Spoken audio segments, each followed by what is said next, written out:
할렐루야. 오늘도 귀한 예배로 하나님께 영광 돌리는 모든 성도님들 가운데 하나님의 충만한 은혜가 함께 하시기를 소원합니다. 오늘 레위기 10장 말씀입니다. 10장 1절부터 20절 말씀을 가지고 예배의 본질 거룩함이라는 제목으로 함께 은혜 나누길 원합니다. 제가 권사님들하고 가끔 이제 교제를 하다가 권사님들한테 하는 농담이 있는데요. 그게 뭐냐면, 권사님, 제가 나이가 40이 넘어가니까 30대 같지가 않아요. 이렇게 농담을 해요. 권사님들이 거의 옛기노마라는 수준의 그런 반응을 보이시는데, 제가 왜 이런 말씀을 드렸냐면, 오늘 사실 아침에 이제 출근을 하면서 교회를 나오면서 비가 오는 그 모습을 보고 오늘 또 성도님들이 좀 오시기 힘드시겠네라는 생각을 하면서 교회를 왔는데, 뒤에서 앉아서 성도님들을 보니까 더 많이 오신 것 같은 느낌인 거예요. 제 개인적인 기분일 수도 있겠지만, 그래서 이 추운 날씨까지는 아니지만 쌀쌀한 날씨에 그 비 오는 것도 마다하지 않고 주님 전에 예배 드리러 오는 그 사모하는 마음을 하나님이 보시면 얼마나 기뻐하실까라는 마음에, 제가 좀 예전에는 안 그랬는데 30대 때는 안 그랬는데 40대가 되고 보니까 좀 이렇게 마음이 먹먹하고 좀 감동이 되는 것 같습니다. 네. 제가 50대가 되면 또 이어서 한번 말씀드리겠습니다. 혹시 매뉴얼이라는 말 들어보셨나요?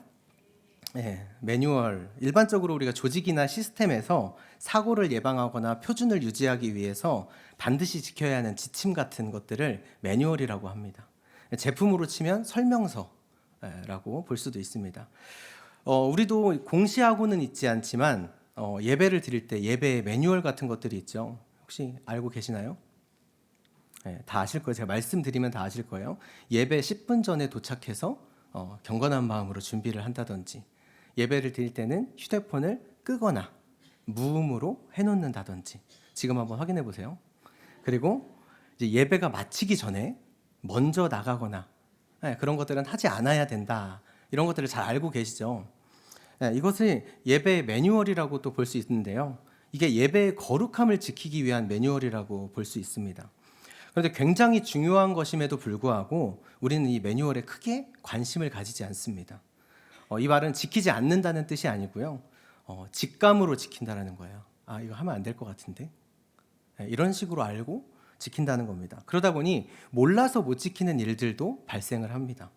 그런데 이게 나만 잘못하고 있구나라고 생각할 것이 아닌 게, 제가 예전에 TV를 본 적이 있는데 한국 사람들의 전형적인 특징 중에 하나라고 합니다. 예를 들면 제품 매뉴얼, 그러니까 설명서를 한국 사람들은 잘 안 본대요. 머리가 좋아서인지 모르겠지만 설명서를 보지 않고도 물건을 대충 쓸 수 있어요. 그렇죠? 집에 사면은 설명서 안 보시잖아요. 그런데 그렇게 하다 보면 반드시 문제가 생기는 게 뭐냐면, 기능을 잘못 알고 쓰기도 하고요. 그다음에 좋은 기능이 있는데 몰라서 못 쓰기도 합니다. 내가 알고 있는 기능 안에서만 사용을 하게 된다라는 겁니다. 제가 얼마 전에 친구 집에 놀러를 갔는데 한참 얘기를 하고 있는데 눈에 자꾸 뭐가 이렇게 거슬리는 거예요. 그래서 뭔가 이상한 게 하나 있는데 뭐가 이상한가를 계속 찾아봤죠. 눈에 거슬리니까. 그때 봤더니 그 브랜드 로고가 이렇게 뒤집혀져 있는 겁니다. 왜 저걸 뒤집어져 있을까라고 생각을 해봤는데 설명서를 안 보고 이제 조립을 한 거예요, 그 가구를. 근데 저는 그걸 딱 보면서 한 번에 알았어요. 왜냐하면 저희 집에도 그런 가구가 하나가 있거든요. 그래서 설명서를 안 보고 집에서 가구를 조립하면 가끔 그런 경우가 발생을 해요. 그런데 이제 뜯고 다시 조립하면 되잖아요. 근데 막상 해놓고 나면 귀찮아서 크게 사용하는데 문제가 안 되면 그냥 쓰게 됩니다. 그런데 이 경우에는 가구이기 때문에 크게 문제가 안 되지만, 만약에 이게 우리의 생명과 관련된, 생명과 직결된 일이라고 한다면 이것을 내 경험과 내 직감만으로 할 수 있을까요?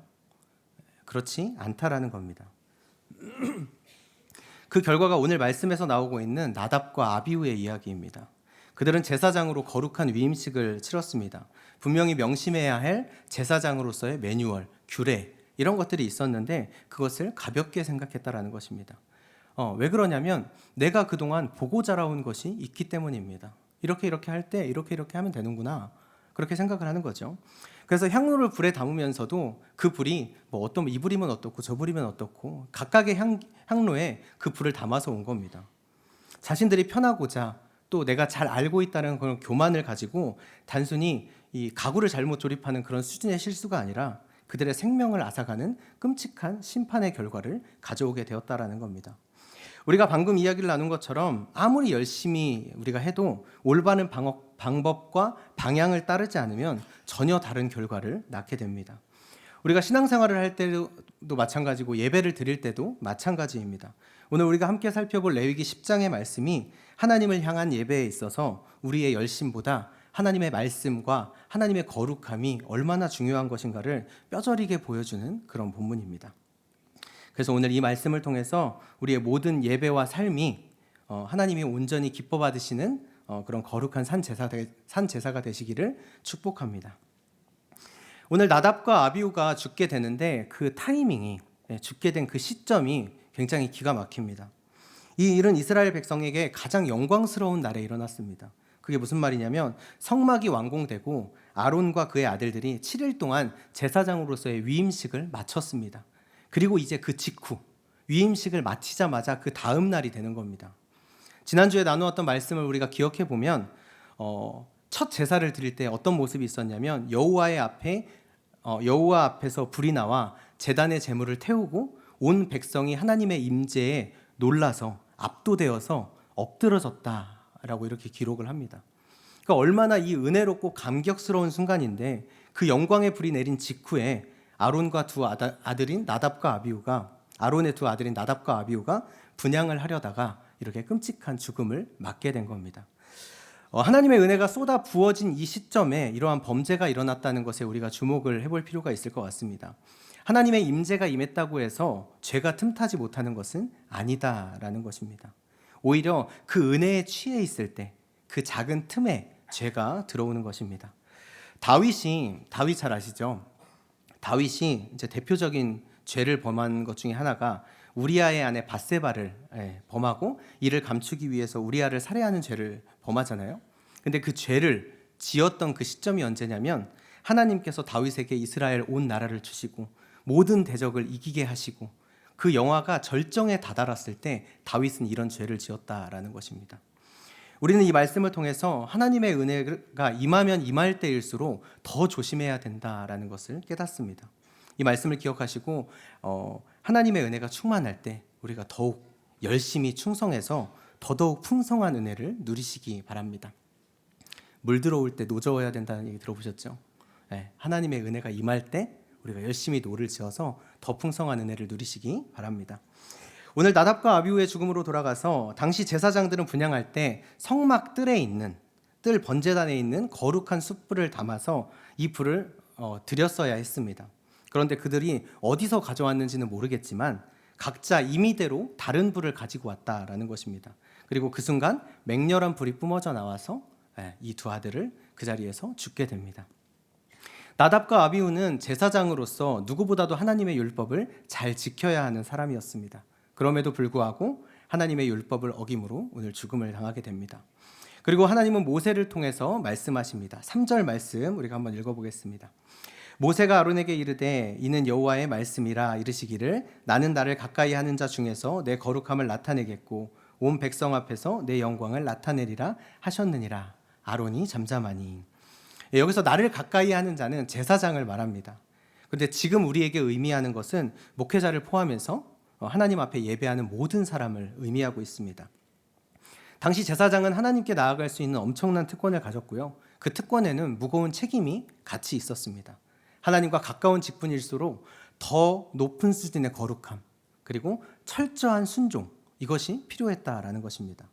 사실 오늘날 많은 성도들이 그 하나님의 말씀을 가볍게 여기는 경우가 많습니다. 하나님의 말씀을 범하고 회개하면 되지라고 생각하시는 분들도 있고 이 정도 실수는 하나님이 이해를 하시겠지라고 핑계를 대기도 합니다.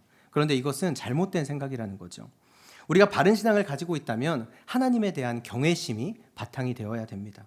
두렵고 떨리는 마음으로 하나님 앞에 서야 되는 것입니다. 우리가 하는 실수가 하나님 앞에 이해가 될 수도 있습니다. 그런데 이해가 되지 않으면 어떻게 돼요? 오늘 말씀처럼 그 자리에서 죽게 됩니다. 하나님의 심판이 임하게 된다라는 것입니다. 하나님은 하나님을 가까이 하는 자들의 온전한 예배를 통해서 하나님의 거룩함을 드러내신다라고 말씀을 하십니다. 그러나 오늘 나답과 아비후처럼 그 예배를 훼손하면 하나님은 심판을 통해서 스스로 거룩함을 증명해내신다라는 것입니다. 그리고 이 모습을 통해서 이스라엘의 온 백성들은 하나님이 얼마나 영광스러운 분이신지를 깨닫게 된다는 것입니다. 그런데 나답과 아비후는 거룩한 하나님의 규례를 지키지 않았고 인간의 생각과 방법으로 섬기려고 했습니다. 그 결과 하나님은 그들의 행위를 용납하지 않으셨다는 것입니다. 이와 비슷한 경우가 후에도 또 한 번 등장을 하죠. 바로 다윗의 때 우사의 사건입니다.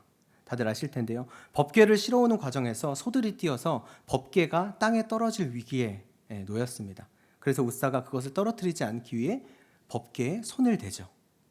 그리고 그 자리에서 죽임을 당하였습니다.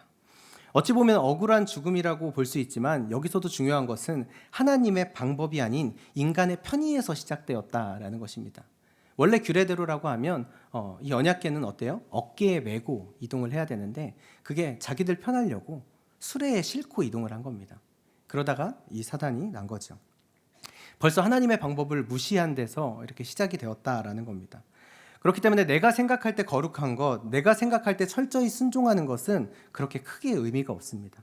하나님을 섬기는 데 있어서는 하나님이 정해주신 방법대로 참된 믿음과 진실함을 가지고 해야 하는 것입니다. 그것을 우리가 성경을 통해서 배우고 확인하며 지켜나가야 하는 것입니다. 이제 성경학교가 좀 있으면 개강을 해요. 알고 계시나요? 네. 요즘에 대학교 개강을 하면 수강 신청에 목숨을 건다고 하더라고요. 알고 계세요, 그것도?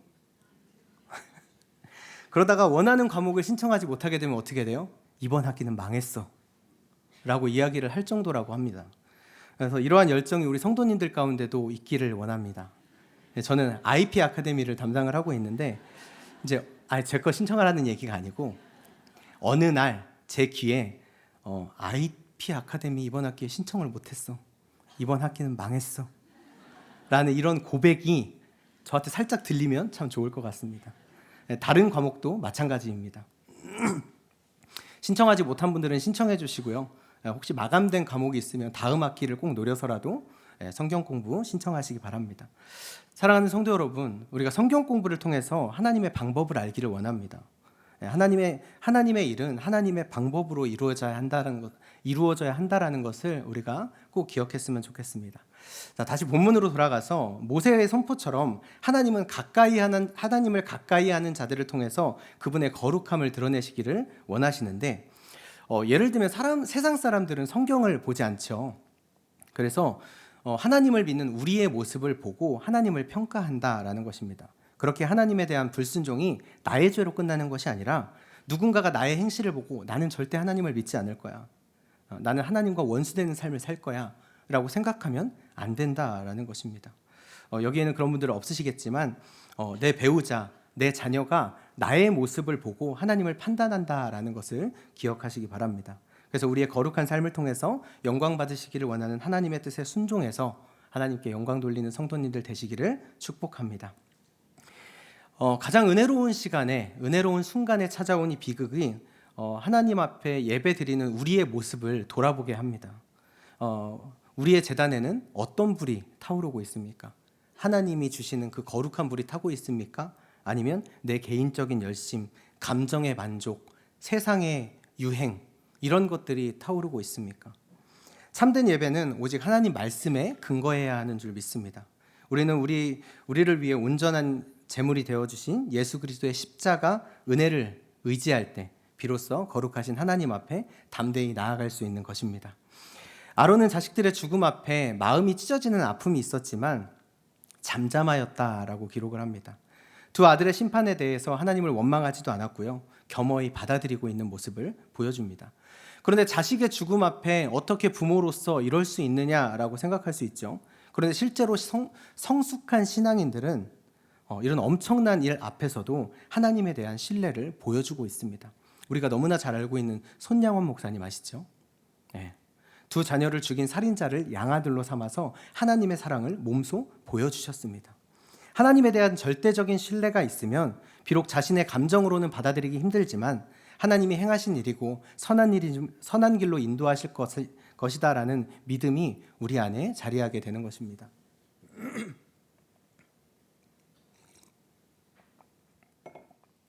이런 비극이 일어났지만 그래도 하나님께서 맡겨주신 제사장이라는 직분은 멈출 수가 없기 때문에 모세는 사촌들을 불러서 두 조카의 시신을 진영 밖으로 메고 나가게 한 뒤 아론과 남은 두 아들에게 함부로 머리를 찢거나 옷을 풀어헤치지 말라, 애도하지 말라라고 경고를 합니다.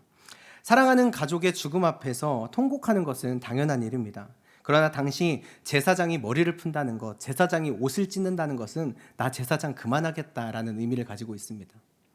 그래서 사랑하는 아들들이 죽은 것이 너무나 가슴 아프지만 그래도 아들들에 대한 사사로운 정보다 하나님께서 주신 제사장의 직분이 더욱더 중요했기 때문에 아론은 잠잠했던 것입니다. 그리고 하나님의 거룩함을 훼손한 결과로 가지게 된 두 아들의 죽음이기 때문에 하나님을 원망하지 못했고요. 하나님의 심판 앞에 실족할 수 있는 그런 문제가 아니었다라는 겁니다. 오히려 자신들의 죄를 뉘우치며 근신하는 일이었다라고 생각한 겁니다. 그런데 머리를 풀고 옷을 찢는다는 것은 하나님의 심판을 인정하지 않는다는 것이고 그뿐만이 아니라 이스라엘 백성들 전체에 하나님의 진노가 임할 수 있는 일이었다라는 것입니다. 제사장은 이스라엘을 대표하는 직분이었기 때문에 그의 범죄는 온 백성에게 심각한 영향을 미칠 수 있었습니다. 다시 우리의 모습으로 돌아오면 그렇게 제사장 된 우리는 개인의 사사로운 감정보다 교회의 덕을 세우기 위해서 애써야 된다라는 것입니다.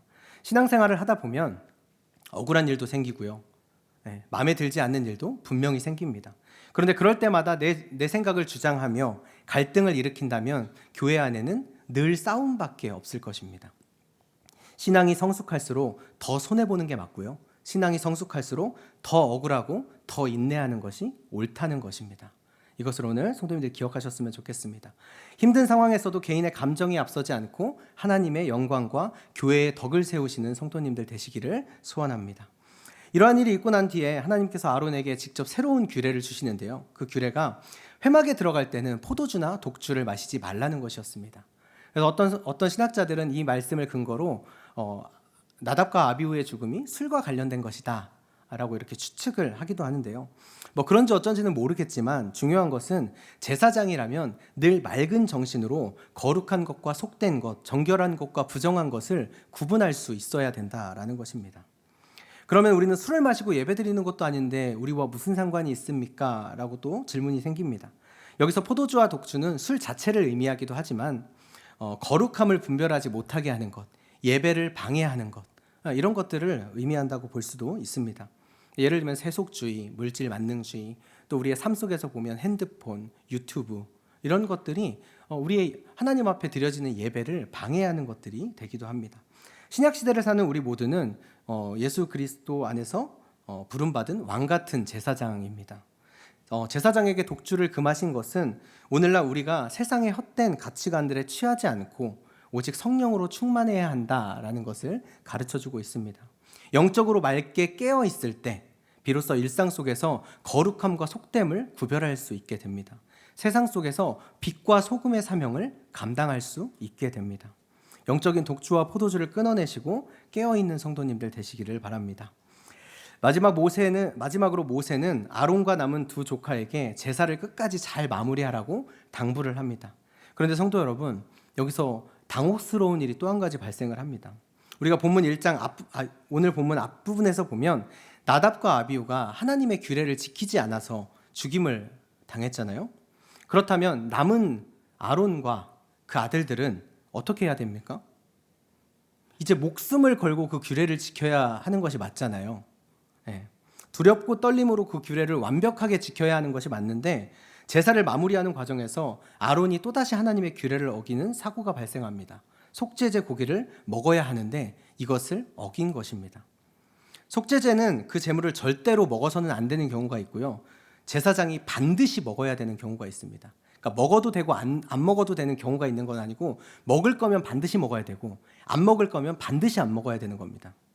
그런데 오늘 말씀에서처럼 백성을 대표해서 드리는 일반적인 속죄제에서는 반드시 제사장이 그 고기를 먹어야 하는 거였습니다. 제사장이 제물의 고기를 거룩한 곳에서 먹는 행위는 백성의 죄를 제사장이 전가받아서 속죄를 완성하는 그런 예식이었기 때문입니다. 구약 시대의 제사의 핵심은 속죄에 있습니다. 그런데 이 속죄는 이스라엘 백성들을 위한 것뿐만이 아니라 만세 전부터 택하신 하나님의 백성들을 위한 것이었습니다. 바로 저와 여러분들을 위한 것입니다. 이 속죄는 하나님의 아들 예수 그리스도께서 사람으로 세상에 오셔서 십자가의 죽으심으로 이루실 속죄 사역을 상징하는 예표였습니다. 그러기에 속죄가 없으면 구원도 없는 것입니다. 하나님께서 택한 백성도 다른 자들과 다름없이 똑같은 죄인이고요. 똑같은 죄성을 가진 사람들입니다. 하나님의 말씀 앞에서 한없이 부족한 사람들입니다. 우리가 다 부족하다라는 거예요, 똑같이. 그런데 죄인들에게 구원을 주시기 위해서 속죄가 필요하였고 예수 그리스도께서 오셔서 우리를 위해서 속죄의 죽음을 당하셨습니다. 이것이 하나님의 은혜입니다. 우리는 이 하나님의 은혜를 기억하며 오직 예수 그리스도를 믿고 의지하여야 하는 것입니다. 18절 말씀을 보면 모세는 아론과 그 아들들에게 속죄제 희생의 피가 성소에 들어오지 않았기 때문에 너희는 그 고기를 거룩한 곳에서 반드시 먹어야 한다라고 말을 했는데 그 규례를 지키지 않았기에 지금 책망을 하고 있는 것입니다. 그런데 아론과 남은 아들들이 이 규례를 지키지 않은 것은 실수로 한 것이 아니라 의도적으로 지키지 않았다라는 것입니다. 그때 침묵하던 아론이 입을 열게 되는데요. 19절 말씀 한번 보겠습니다.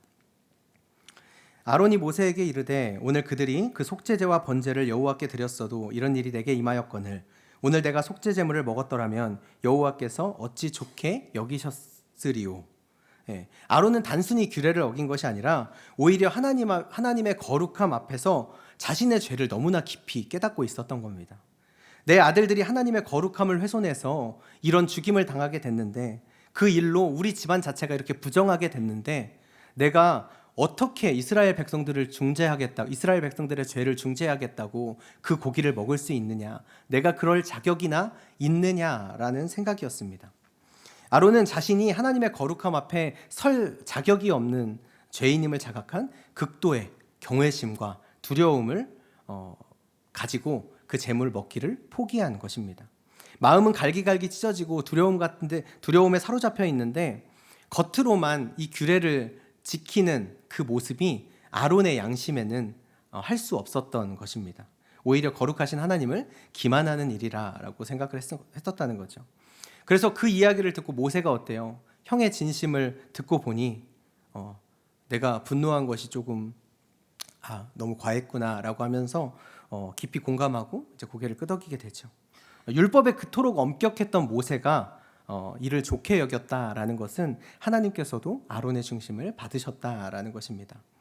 아론의 연약함과 비통함을 긍휼히 여겨주셨던 것처럼 하나님은 영원한 대제사장 예수 그리스도를 통해서 우리를 품어주십니다. 혹여나 우리가 삶의 예배에서 실패하고 또 예배의 자리에 설 자격이 없는 사람처럼 느껴질 수 있습니다. 물론 그럴 수 있죠. 그러나 억지로 완벽한 척 포장할 필요가 없습니다. 가식 없이 우리의 깨어지고 상한 모습 그대로 주님 앞에 나오시기 바랍니다. 주님은 우리의 진실한 중심을 보시고 기뻐하실 줄 믿습니다. 하나님의 말씀을 문자적으로만 지키고 그 마음에 하나님에 대한 경외심이 없다면 하나님 앞에 합당하지 못한 것입니다. 바리새인들이 예수님께 책망받은 이유가 뭐예요?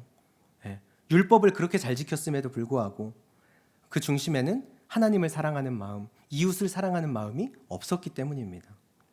만약에 우리 마음에도 하나님을 경외하는 마음이 없다면 바리새인들과 같이 똑같이 책망받을 일인 것입니다.